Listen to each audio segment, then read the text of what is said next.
सुप्रभात मेरे प्यारे बच्चों। कक्षा प्रथम में आपका स्वागत है। विषय हिंदी, पाठ 1, वर्ण और शब्द। बच्चों, आप तरह तरह के शब्द को बोलते हैं। ये शब्द विभिन्न प्रकार के ध्वनियों से मिलकर बने हुए हैं। ये ध्वनियां ही वर्ण हैं। और वर्ण दो प्रकार के होते हैं, स्वर वर्ण और व्यंजन वर्ण। तो आइए बच्चों, अब हम और विस्तार से इसे समझें। पाठ 1, वर्ण और शब्द। बच्चों, वर्ण किसे कहते हैं? आप तरह तरह के शब्द बोलते हैं। ये शब्द बहुत सी ध्वनियों से मिलकर बनते हैं। ये ध्वनियां ही वर्ण हैं। और वर्ण दो तरह के होते हैं, स्वर और व्यंजन वर्ण। स्वर वर्ण, इन्हें बिना किसी ध्वनि की मदद से बोला जा सकता है।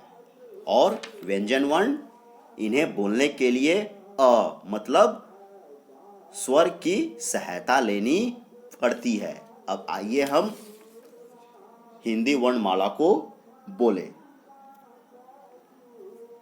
अ, आ, ई, उ, ऊ, री, ए, ओ, औ, अं, अह, क, ख, ग, घ, अंग, च, छ, ज, झ, इय, ट, ठ, ड, ढ, ड़, त, थ, द, ध, न, प, फ, ब, भ, म, य, र, ल, व, श, स, स, ह, छ, त्र, ज्ञ, स्र। तो बच्चों, ये थी हमारी हिंदी वर्णमाला और इसकी संख्या 52 है।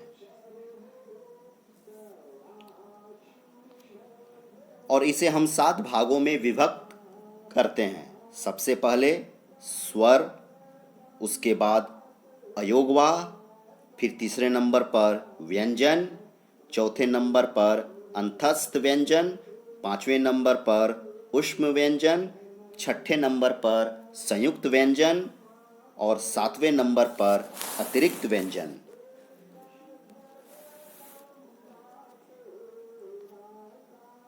अब स्वर वर्ण, इसकी संख्या 11 है। अ, आ, ई, उ, री, ए, ओ, औ।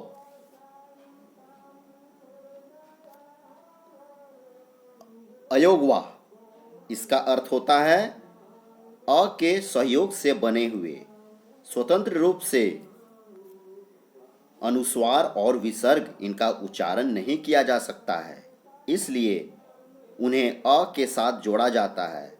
इस प्रकार यह अयोगवाह कहलाते हैं। तीसरे नंबर पर आते हैं व्यंजन। इसमें आप देखिए 5 पंक्तियां हैं और हर एक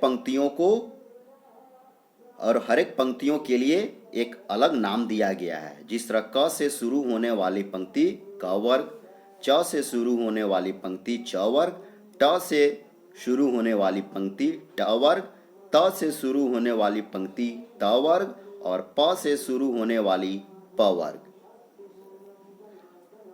और हर एक पंक्ति की अंतिम अक्षर, इन्हें भी अलग नाम से पुकारा जाता है। इसे हम पंचम वर्ण कहते हैं। अंतस्थ व्यंजन, इसमें आते हैं य, र, ल, व। उसके बाद ऊष्म व्यंजन श, स, स, ह। संयुक्त व्यंजन, इसका अर्थ होता है 2 वर्णों से बने हुए व्यंजन, जिस तरह छ, त्र, ज्ञ, स्र।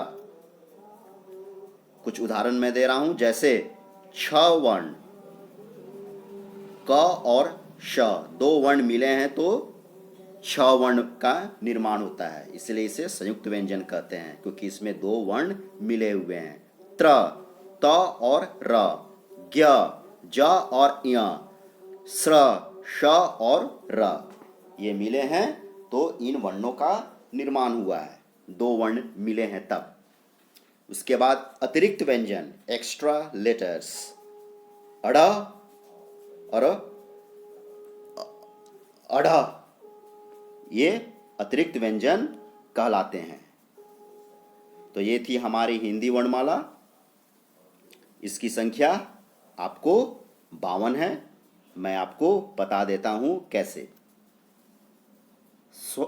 स्वर वर्ण 11 है, अयोगवा 2, व्यंजन इसे हम स्पर्श व्यंजन भी बोलते हैं, इसकी संख्या 25 है। उसके बाद अंतस्थ व्यंजन 4, ऊष्म व्यंजन 4, संयुक्त व्यंजन 4 और अतिरिक्त व्यंजन 2, सबको जोड़ेंगे तो 52, कुल वर्ण संख्या 52। अब शब्द, शब्द किसे कहते हैं बच्चों? शब्द उसे कहते हैं जिसका कोई अर्थ हो, जैसे और वर्णों के मेल से शब्द बनते हैं। जैसे कमल, इसमें 3 वर्ण मिले हुए हैं, क, म और ल, और इसका एक अर्थ है कमल का फूल, तो यह शब्द हुआ। इसी प्रकार बस, इसमें 2 वर्ण मिले हैं क्योंकि वर्णों के मेल से ही शब्द बनते हैं, और शब्द उसे कहते हैं जिसका कोई अर्थ होता है। तो बस 2 वर्णों से मिले हैं और इसका एक अर्थ है। फल, इसमें भी 2 वर्ण मिले हैं, फ और ल, और इसका एक अर्थ है फल, इसलिए ये शब्द हुआ। तो बच्चों, यह पाठ 1 वर्ण और शब्द, इसे आप बार बार देखें और समझने की कोशिश करें। धन्यवाद।